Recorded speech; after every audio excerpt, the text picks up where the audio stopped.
Good morning, Kahal Kadosh, Berochim Abayim to everybody. Today, Wednesday, the 6th day of Menachem Ab, corresponding to the 3rd of August 2022.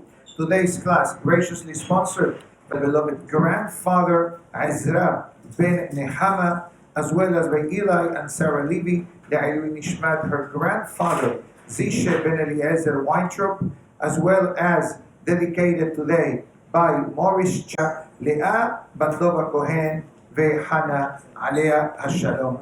So as we are close to the holy day of Tisha Be'Ab, and someone after I gave the class in the earlier part of the week asked me, why did you call Tisha Be'Ab a holiday? The short answer, c'est pasuk Megillat Echad that says, Kara alai moed. The day of Tisha Be'Ab is called a holiday, even though that is a day of mourning, but because it's such a dark day in Jewish history that has the potential to reverse into the best day, the way Beli Nether will learn tomorrow in the magnificent introduction of the Ben Ishai to Perashat Devarim, that he gives very deep concepts to have a better understanding of what this month of Av is all about. But I received a lot of questions, and I take the opportunity today to discuss them before we go further into the week. So, Tisha Be'Ab, or let's go from the beginning. From Ben HaMesarim to Tisha Be'Ab, we have 3 layers or 3 levels of Avelut. Now, one is from 17 of Tammuz till Rosh Chodesh. The second one is from Rosh Chodesh till the week of Tisha Be'Ab. Then we have the actual week of Tisha Be'Ab. And besides the actual day of Tisha Be'Ab, that has its own peculiar halachot. So this year, we get a discount in the level of observance of mourning. That this year, the way Tisha Be'Ab falls on Shabbat, and therefore is postponed till Mosai Shabbat, so the segment of the halacha known as Shavua Shehal Bo, the week of Tisha Be'Ab, does not apply. Does not apply. We get a discount. Now, what does it mean, does not apply? What would have happened if it does apply? So, I'm giving general information now. Then, in a few moments, Be'ezat Hashem, I'll go into the specific, step by step, to do this year, how do we merge Shabbat into Tisha Be'Ab, Saudah, etc. So, okay, I'll get there in a few moments. So, we know that from Motza'e Rosh Chodesh till Shabbat, which this year didn't happen, because Rosh Chodesh was on a Friday, we don't eat meat, we don't drink wine. Exception, I say only this according to the Sephardic tradition. If in the virtual audience we may have people who may follow the Ashkenazi tradition, check with your LOR, that means local Orthodox rabbi, and they will guide you accordingly. But according to our tradition, we don't eat meat, we don't drink wine. Meat also includes chickens. Exceptions to this rule. For example, a berit milah, a bar mitzvah, a pidyon aben, siyum masechet. Somebody makes a siyum masechet, but as the Hachamim say, don't invent just siyum masechet by taking 10 people, okay, each one learns 3 pages, so we do a barbecue. That's called cheating the system. No, that's not what it means. Obviously, berit milah, bar mitzvah, pidyon aben, and I clarify, bar mitzvah means in its timely manner. Some people advance the bar mitzvah. Thanksgiving weekend, winter break, Hanukkah break, they're all the families in the same city. That's a whole different question. But this is not the case that I'm referring to. I'm referring, for example, tomorrow, we're going to have a bar mitzvah here. Okay? I know the menu. It's going to be dairy, I believe. But if the father would have decided to do a mid-seudah, halachically is permissible. We don't play music, but the meat and wine in certain halachic matters is permissible. After Rosh Chodesh finishes and after Shabbat finishes, so then we don't consume meat, we don't drink wine. Also exceptions, ladies that are pregnant, ladies that are nursing, someone that is recovering from COVID, someone who is going through a medical challenging condition. All these situations which are considered, like the federal government says, medically needy, that's from my olden days, which I cannot tell you publicly about it. It's called medically needy policy. It's acceptable. Now, let's move forward into the week. So now we have this Shabbat coming up. The Shabbat before Tisha Be'Ab, it's called Shabbat Hazon. Why? In honor of the Haftarah that begins with the word Hazon. Hazon means the vision of filling of the Bet HaMikdash. Now, which we'll discuss very later on in the week, how in our 21st or 22nd century, which one are we? Still in the 21st, or with inflation, maybe we're in 22nd. Okay, we're still in the 21st century. Okay, how do we relate to an event that took place almost 2,000 years ago? Be'ezrat Hashem, we'll discuss that later on. But let's go to the practical halacha. I must say before I go into Shabbat that according to our tradition, even from Rosh Chodesh, we are allowed to take hot showers. There is no problem from a halacha. I say this because some communities do not take hot showers from the day after Tisha Be'Ab. This halakha does exist. In the Sephardic tradition, it's more lenient. Additionally, Sephardic tradition does not require that this week we prepare garments for the week of Tisha Be'Ab, because this year we don't have it. In the Ashkenazic tradition, I believe the preparation of garments begins from Motza'e Rosh Chodesh. What do I mean when I say preparation of garments? Short answer, whatever shirt, pants specifically you're planning to use in the next few days, you wear them for half an hour, you remove them, you hang them back in the closet. I'm correct? Thank you. Chazak ve'emas. Okay, Sephardic people got a discount this year. We don't have to do none of the above, with one exception. The garments that we are going to be wearing on the day of Tisha Be'Ab. The actual garment that we're going to wear on the day of Tisha Be'Ab, that needs to be prepared in advance, preferably before Shabbat. But I have my mind set already. I know that for Tisha Be'Ab, I have my weekday suit set up already. It's the only day of the year usually that I don't wear a tie, so it's very easy with the tie. I know you're going to see me without the tie for the first time in a long time. Okay, but Tisha Be'Ab, I don't wear a tie. That's my own established tradition. The non-leather shoes, last time I wore them were from Yom Kippur, so they are ready for action. And before Shabbat, I'm going to take the shirt that I'm going to wear on Sunday, and I'm going to wear it for half an hour, and then hang it up back in the closet, and that's how my garments is prepared for the day of Tisha Be'Ab, which obviously is subject to change due to Mashiach's arrival. Amen. Now, so let's go now to the Shabbat.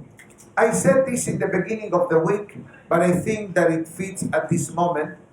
In Europe, I'm not sure if it was in Holland or in Germany, they used to have a tradition that on the Shabbat before Tisha Be'Ab, people will come to the synagogue wearing the regular weekday clothing. They will not change in honor of Shabbat, as a way of preparation for Tisha Be'Ab. Most of the halachic authorities, including from the Ashkenaz traditions, went against that tradition. Sometimes tradition are well intended, But if the tradition goes against the halacha, that is a problem. Now, I ask you a question. Why certain communities in those European countries will come to the synagogue dressed as a weekday? Short answer, to feel that the Shabbat before Tisha Be'Ab is not a regular Shabbat. Yani something is different.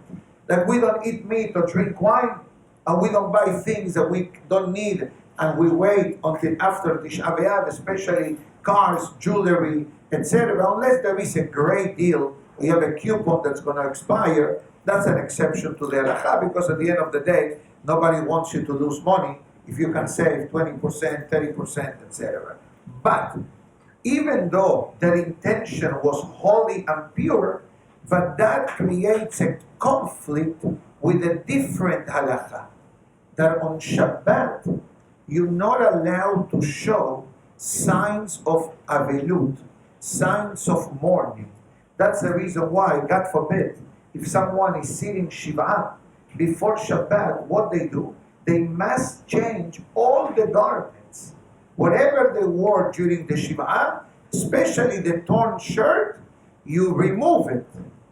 Put it on hold. Why? Because the sanctity and the Kedusha of the Shabbat and the global impact that the Shabbat brings upon the Jewish people individually and collectively and to the world supersedes the personal mourning.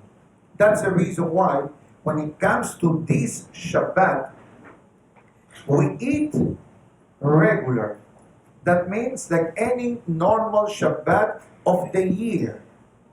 Even though it's important to say that the actual day of Shabbat is the 9th of Av. Tisha Be'Ab is actually this Shabbat. But I'm going to tell you a couple of halachot which are important to know for this Shabbat. Number one, regular Shabbat meals. You drink wine, you eat meat, you dress elegantly, etc. If a lady needs to go to the mikveh this Friday night, she's allowed to go even though it's Tisha Be'Ab. Why? Because it's Shabbat. So then automatically the laws of Tisha Be'Ab don't apply. Even let's say that the wife went to the mikveh 2 nights earlier.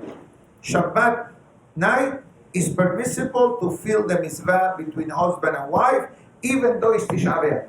Why? Because Tisha Be'Ab happens to be on this Shabbat just the date of the calendar. Nothing of Tisha Be'Ab is carried into the Shabbat, with one exception, the Aftara. Because it's the Aftara of Safra of Perashah Devarim, which is this Shabbat. Shabbat morning, we pray normal.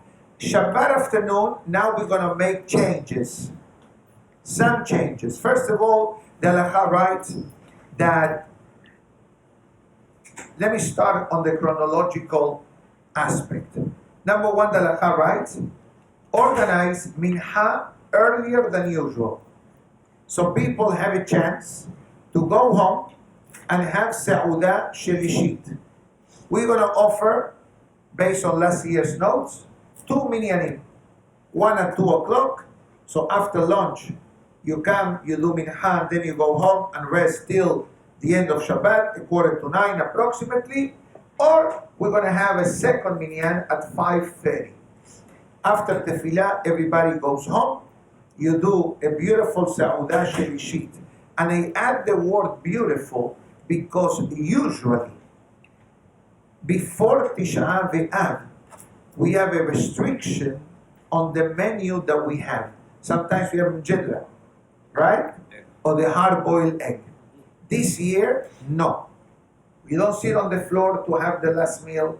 You sit with your wife, families, and friends. If there is zimun, you make zimun. The Halacha says, make a Sa'udah Shelishit like in the times of King Solomon. Meaning to say, don't refrain of having meat, don't refrain of drinking a bit of wine. Obviously, you need to be conscientious and respectful. It's not Purim. It's not Pesach that you have to drink 4 cups of wine, but just to follow the halakha that says that this Sa'udah Shelishit needs to be a regular Shabbat menu. Because if we do something that remotely reminds me of Tisha Be'Ab in the Sa'udah Shelishit, so I'm going against the halakha that there is no mourning on Shabbat. And that's why the halakha says, make a nice Sa'udah Shelishit at home with your friends and family. The halakha writes clearly that this Shabbat you are allowed to invite guests at home. Why the halakha needs to tell you this? Because somebody may say, hold on a minute, it's Tisha Be'Ab. How can I make it a friendly meal bringing guests? Short answer, because there is no public mourning on Shabbat. Only private. And even the private is very limited, only the time of the Shiva. And mostly on the relationship between husband and wife, that they must keep complete separation.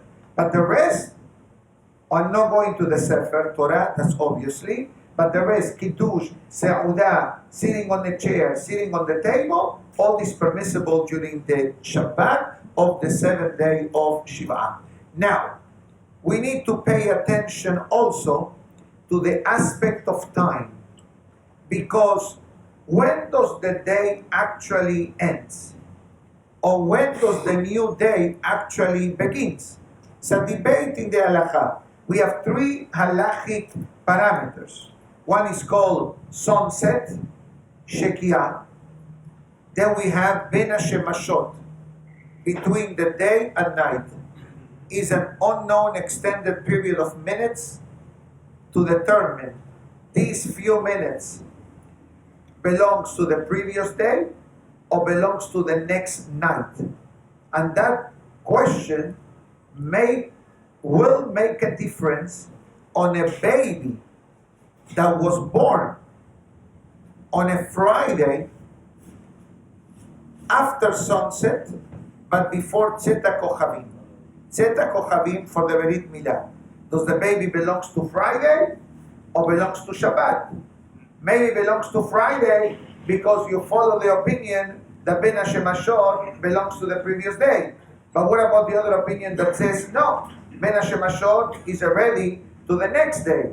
So therefore, you don't do the Milah on Friday because maybe the 7th day. You don't do the Milah on Shabbat because it's a questionable day. You do the Milah on Sunday. That's halakha lema'aseh. That's practical halakha. For Tisha Be'Ab, we find the same scenario. What does that mean? We must finish the meal by 8 o'clock. 8:02. Shekiah. Between that and 8:45, you sit at home, relax. Don't put on the non-leather shoes yet, because you're still on Shabbat mode. We must finish Shabbat, which will be approximately 8:45, 8:46. Tomorrow you'll see the complete schedule and calendar for Tisha Be'Ab, but I'm giving you tentative times, and I clarify to the audience the times that I'm saying are all and only limited to Aventura, Florida. Each person in whichever city they are, check in your local calendar. But then at 8:45, let's say, I say, Baruch HaMavdil Ben Kodesh Lehol. You are allowed to change garments if you want. You're not obligated, but if you want, number one. Number two, you will put on the non-leather shoes, and then you come to the synagogue to read Echa, Arvit, Kinot, etc. The whole schedule will be available. One important thing that Halakha also writes, that a person needs to make sure that no preparations are done before Shabbat ends. Because if you start doing things before Shabbat ends, you are preparing from Shabbat to Hol. But the Halakha writes that there are 2 exceptions to this statement. Number one, eating Sa'udah Shelishit. When you're going to eat Sa'udah Shelishit this Shabbat, it will not be a simple Sa'udah Shelishit. You're going to eat more and drink plenty of water obviously, to keep hydrated, and you will do more than usual to have a some reserved in your body. As long as you don't say, I'm eating now, so tomorrow or tonight I can fast well. Because if you say that, that's a no. Do it. You know, sometimes they tell you, do it, just do it, just do it. That's Nike.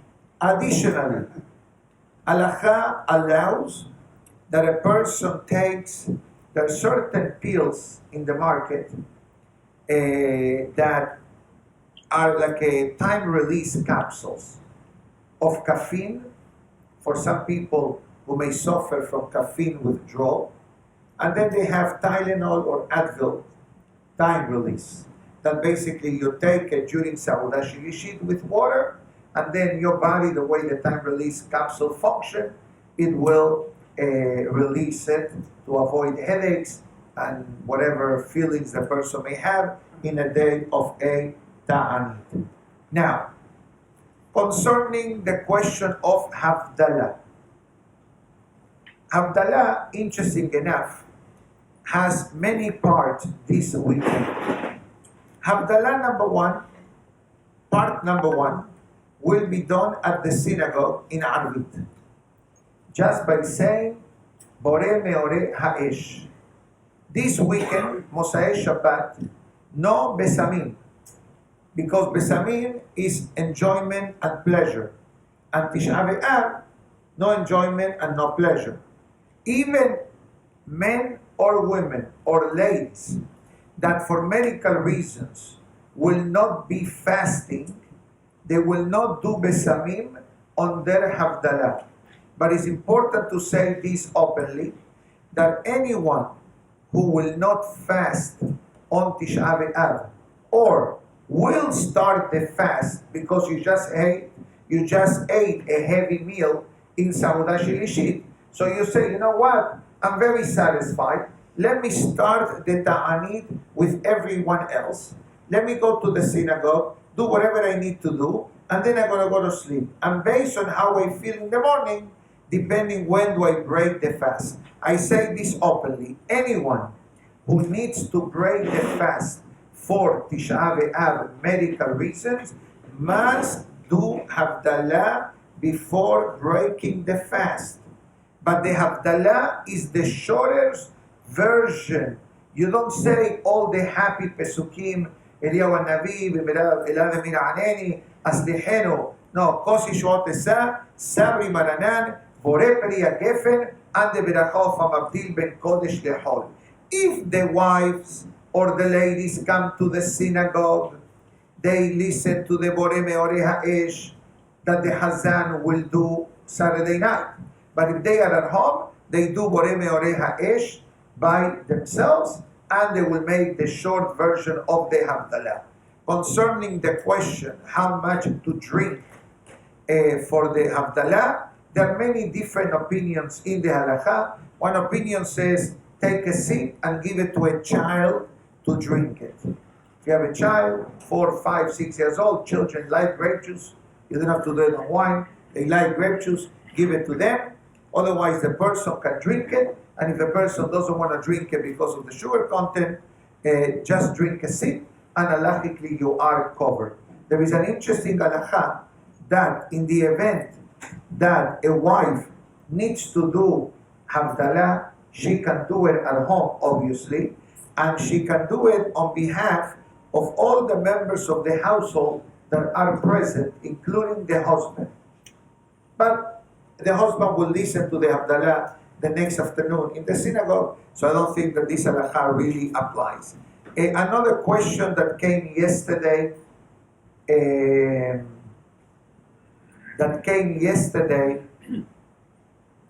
concerning ladies going to the mikveh Motza'e Tisha Be'Ab. I'm not going to answer this question publicly, but if any of the wives or mothers have this halachic question, send me a text and I'll send you the guidelines of what to prepare. Because usually preparations are done on the very same day that a wife is going to go to the mikveh. Okay? But in this case, The issue is that Shabbat, you cannot make preparations for the mikveh, number one, and Sunday, Tisha Be'Ab, you cannot make preparations, so you gotta wait then till after Tisha Be'Ab finish at approximately 9 o'clock, 10 to 9, give or take a few minutes, and then start making the preparations, and then you're going to need to finish the fast, need to make Abdullah, finish the fast, make the preparations, and you're going to go to the mikveh around 11 o'clock, give or take, and be ready even to midnight, because we already have a list of people who need to use it, and that's why the question popped up 4 times already yesterday.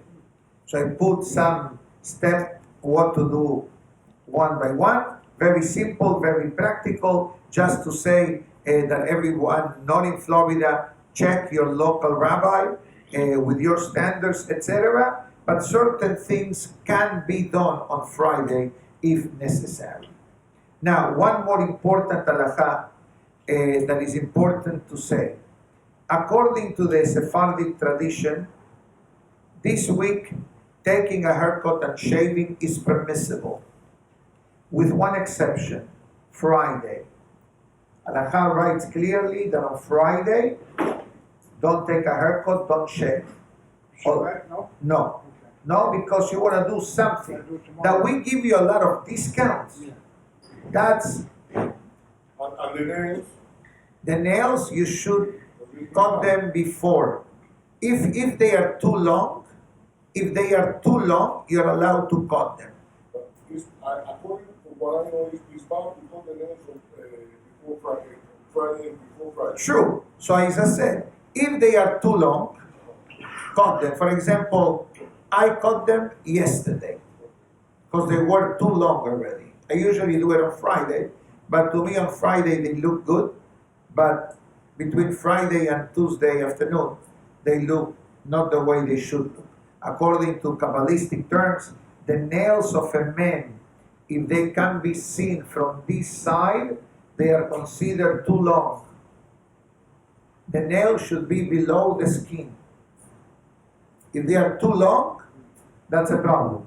That's a very spiritual, Kabbalistic challenge. Thank you. Hitzonim, the forces of the other side. They hang on the nails, and it's all based on the sin of Adam and Hava. That the body was a shell of nails, and with their sin, the skin was revealed, and only on the extremities we have the nails. That's why nails and pregnancy are not a good combination. They're actually dangerous for the lady that is pregnant, God forbid, to step on nails. I'm sure you know this. Yeah. Okay? Okay. No, I don't. Why? Why? Because pregnancy is based on the sin of Adam and Eve. Uh-huh. Because before the moment of the sin, it was instant delivery. Like I sent you a text message and you get it right away, that's how it was. Same instant delivery. The 9 months of pregnancy was an addition to the penalty to Adam and Hava, like the hardships of Parnasah, penalty of Adam and Hava, like the shortening of life up to 120, penalty for Adam and Hava, struggles through life, penalty of Adam and Hava. These are 4 basic components. So what happens when a nail is cut from the body? The nails feels evicted from the body, similar to the nails that were removed from the body of Adam and Hava. When the Pasuk says they were naked or they were not embarrassed, what prompted that? Check it out, Genesis, Bereshit. Because the body was not exposed. They had scales made like the texture of the skin. So then the Pasuk says they became naked. Why? Because all that garment was removed. So the skin was exposed. So when a nail is cut and a pregnant lady steps on it, what the nail says, oh, a pregnant lady, descendant of Chava, she is the one that ate and gave to Adam to eat, and she's pregnant. God forbid, I don't want to finish the sentence. But that's why it is imperative, mandatory, to be careful when you cut your nails. That's why the Gemara writes, Hasid Sorfan, Saddiq Kobran, Rasha Zorkan. 3 statements on the nails, the Talmud says.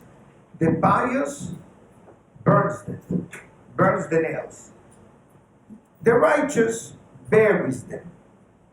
The wicked just cuts them without thinking. So when you see people cutting the nails on the street, etc., that's an inappropriate, from a Jewish perspective, it's a forbidden tradition, I like to say. Even when you cut your nails at home, and I try to be careful, obviously, I make sure that I do it inside the sink, and I make sure to clear all that area when I finish. And guess what? Sometimes you feel, right, you cut with a nail, and suddenly a nail jumped. So what are you supposed to do in that case? When you finish cutting your nails, calmly, don't go crazy, check on the sink walls, look on the counter, look around the area, maybe in your garment, and check the floor. Because I tell you, from a Kabbalistic perspective, the power of darkness of the nail can only remain activated from its first landing. In other words, you cut your nail, the nail falls there, that's where the problem is. But then you come with a sweeper. What I do, if I have an accident with a nail, I bring the sweeper. I don't let my wife do it. Not because she's not pregnant, but still, as caution from childhood, I bring the sweeper or I bring the vacuum cleaner. So this way, I make sure that the floor of the bathroom is free and clear. But especially since many times the daughters come, and some may be pregnant, they don't tell you this, so you need to be super, super careful in this particular matter. It's a fact that it's not, if the Gemara brings it, go to the point of burning them. Right. We don't do it. We flush them down the toilet. That's why there is one opinion that says that before you cut your nails, wet your fingers so the nails don't have the possibility of flying. The nails fly. When you cut them, the pressure of the nail clipper fly.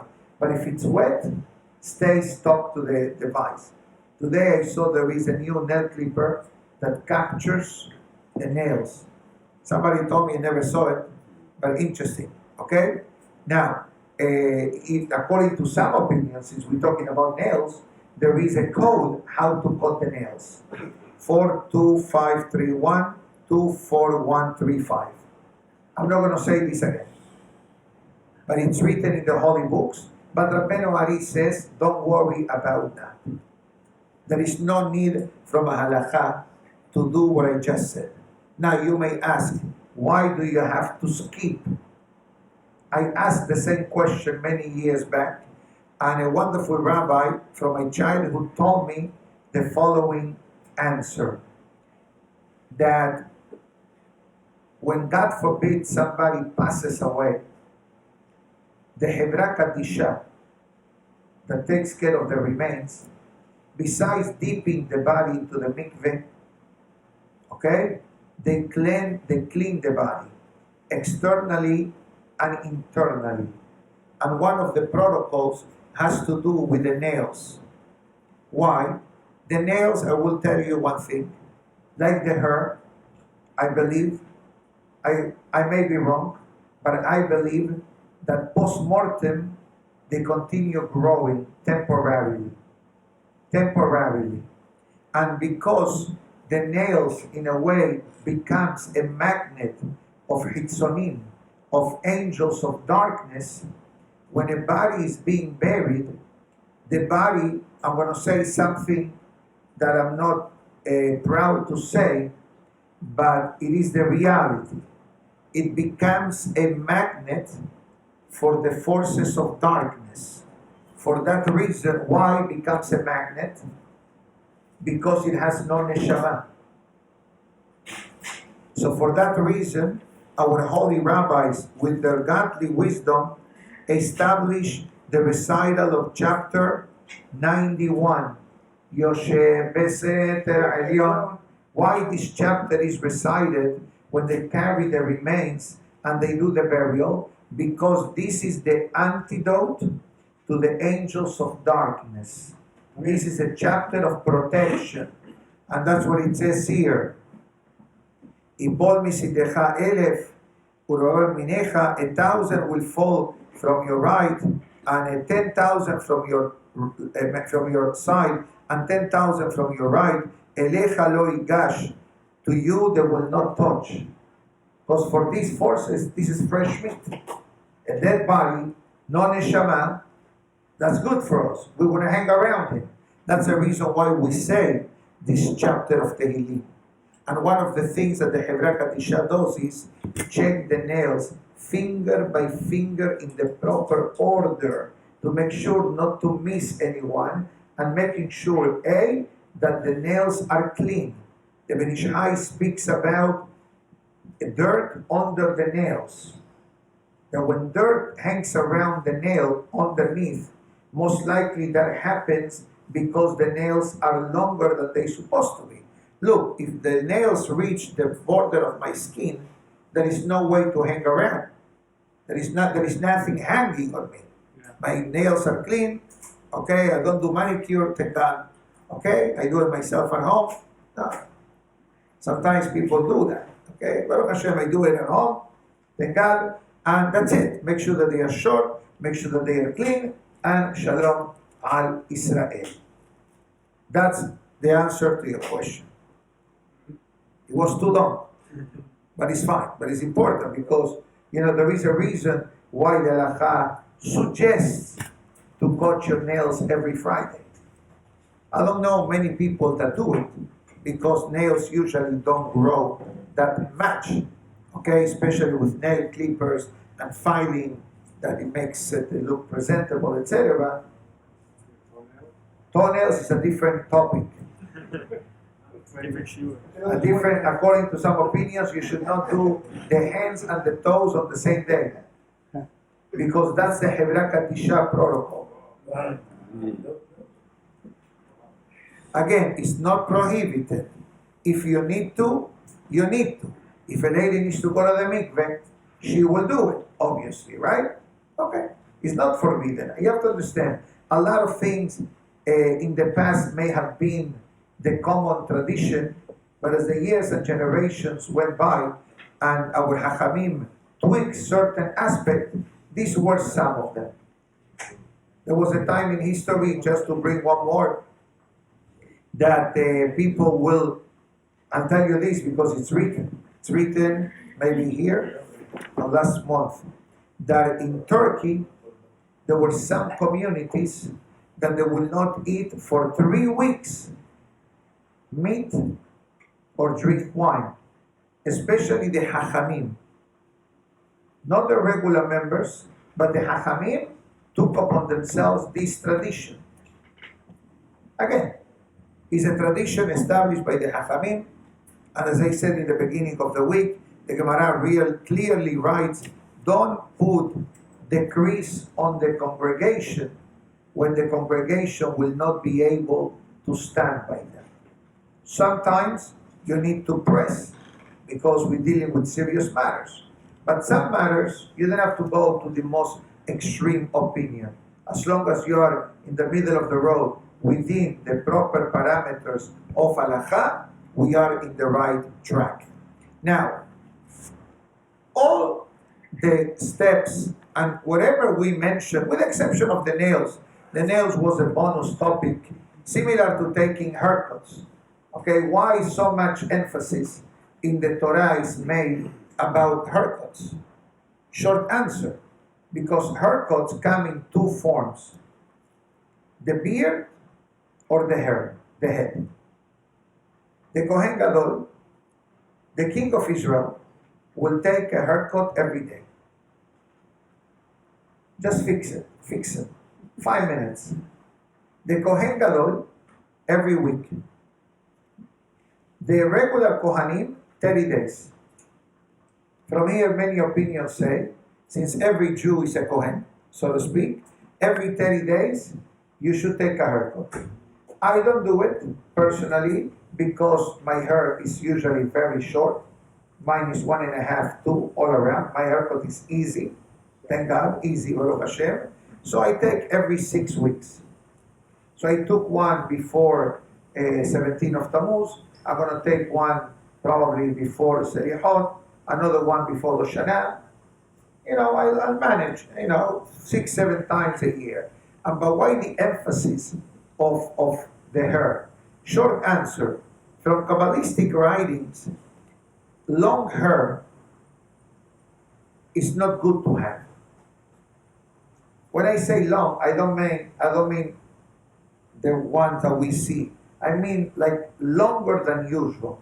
Besides, it creates a questionable issue with the tefillin, especially the new look that you shave everything here, but you leave a pillow on top of your head. That's a maaseh goyim. That's number one. And many others, many others, rappers, etc. In Argentina, 2 months ago, the rabbinate came up with a letter writing about this type of haircuts, encouraging all the schools, zero tolerance for this type of haircuts. Because, God forbid, in many circles, it became a statement. It became a statement. And those statements are definitely not in accordance with the Torah. As I said in the past, in South America, certain rabbinical guidelines are easier to imply than in the United States for democracy and many other matters of community, environment, society, etc. But I'm going to say this and I'm going to finish it quickly.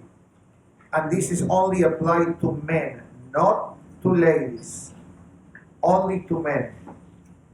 Long hair on the head, I'm not talking about beards. When Mashiach comes, everyone will have a beard.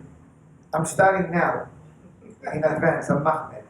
When Mashiach comes, shavers will disappear. Sure, because shavers is a leniency. Right?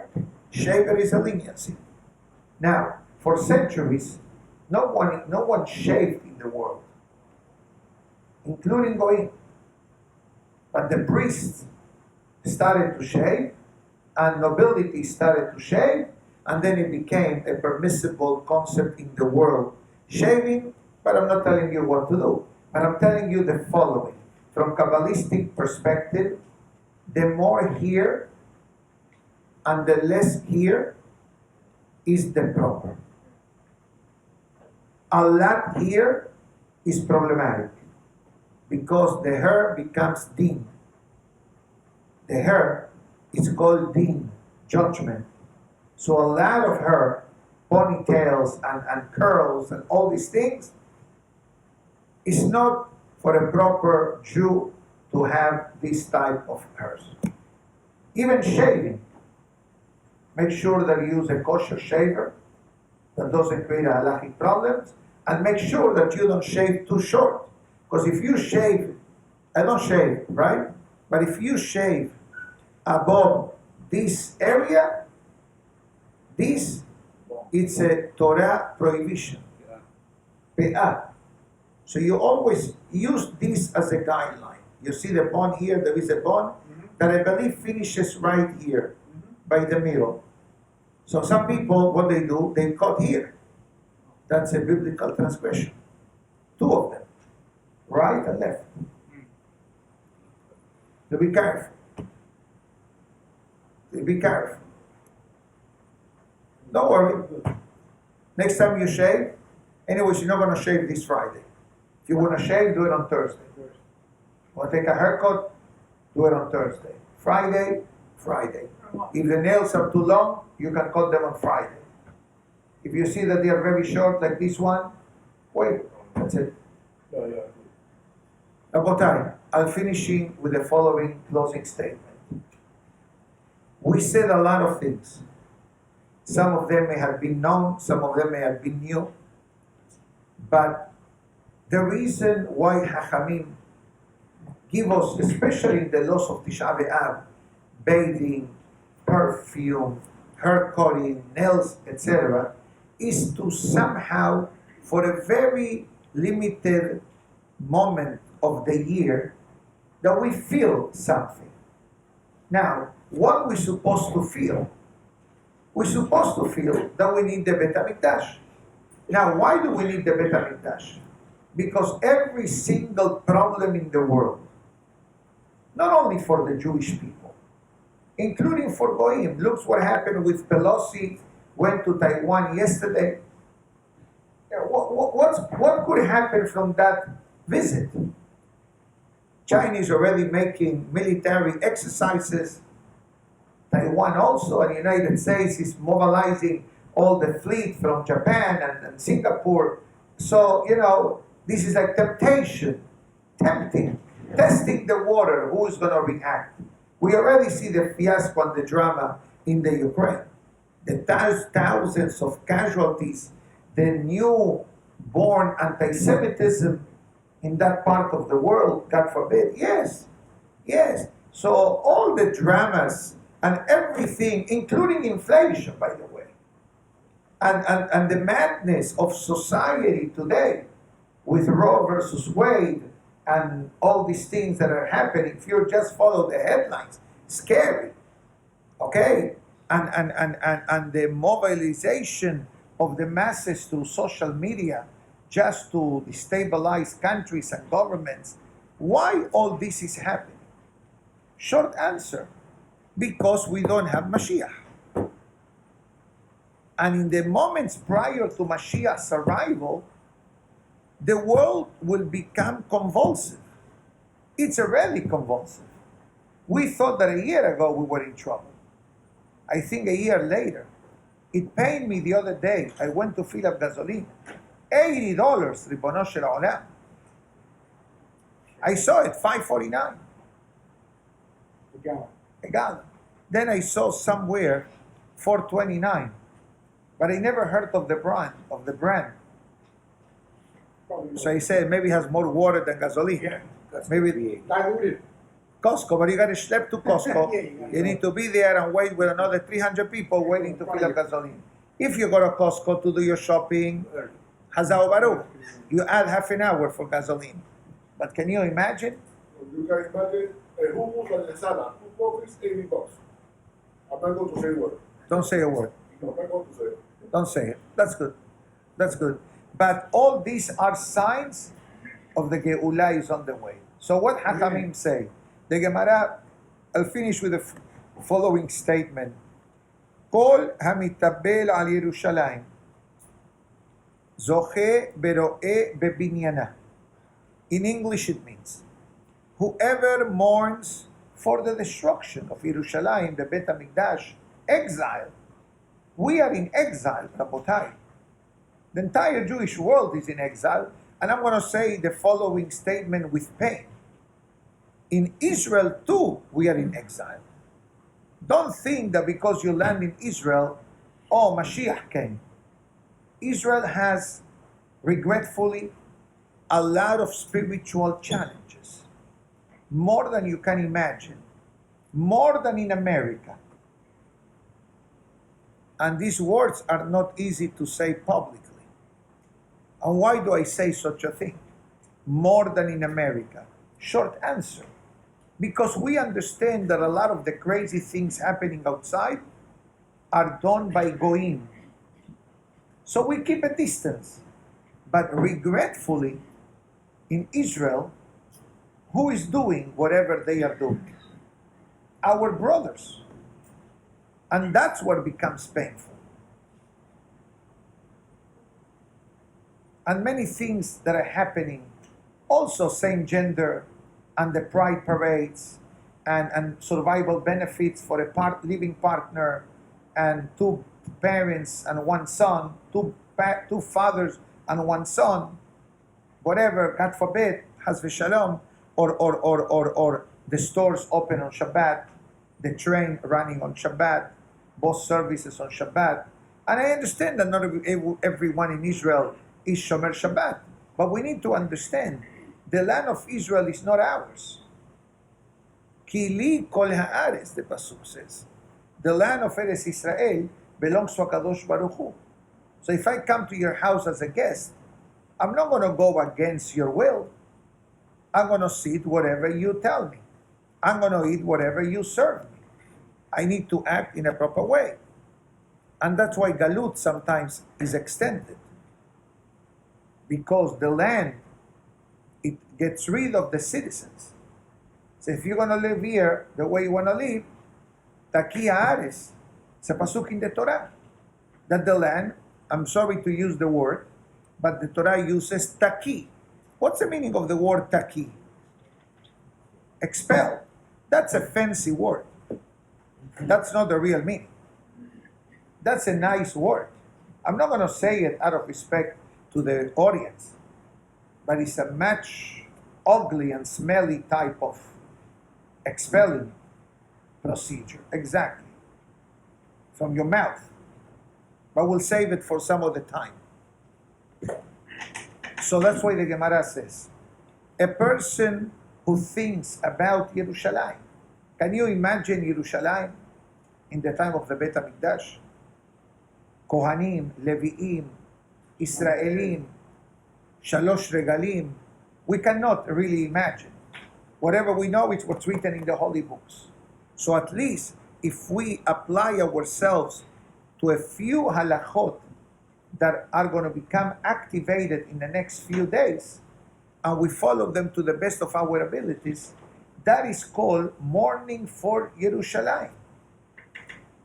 And the Gemara writes, if you mourn for Yerushalayim, you will merit. It says, I saw this yesterday, that when Mashiach will come, there will be different groups of people. Some people will be very happy that Mashiach came. And some people will say, what's the big deal?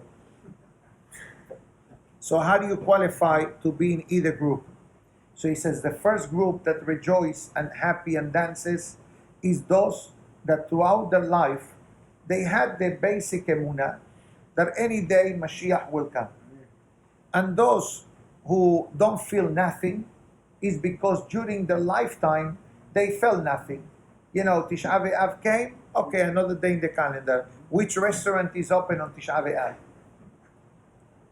It became a halachic debate in Israel.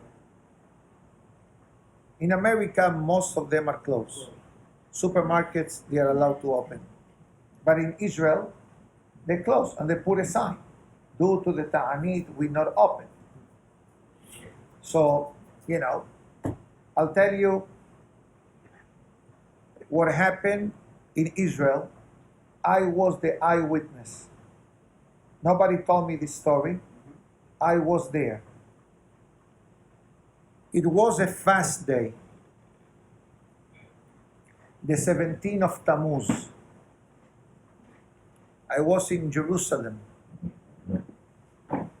I walked in front of a store that was closed, and the signage said, due to the ta'anit, we open at the end of the ta'anit. Nice, respectful, good supervision.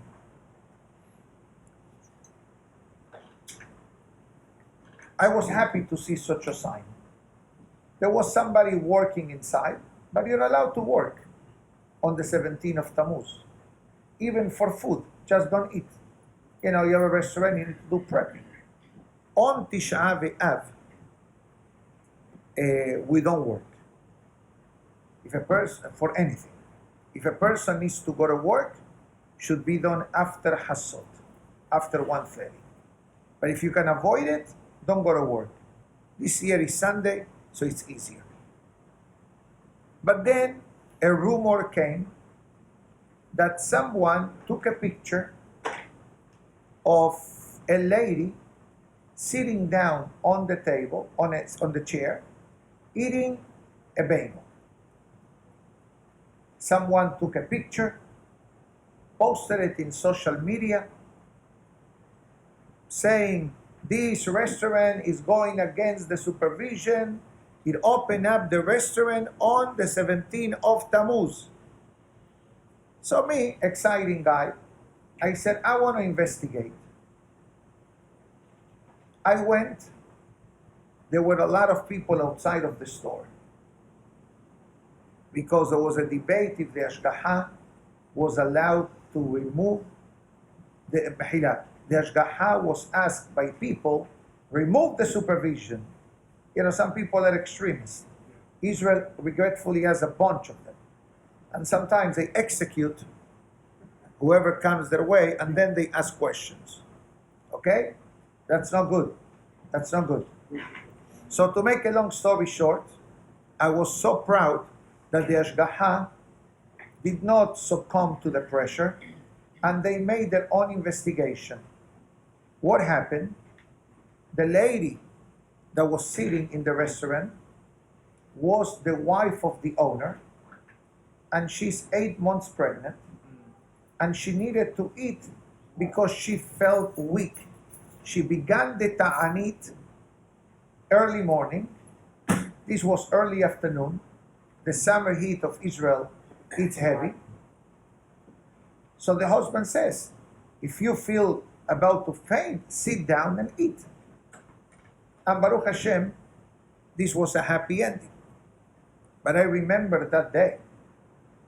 I remember that day vividly. And I was happy that the Ashgaha came and made the investigation on the spot and everything continued, Baruch Hashem, in the proper way.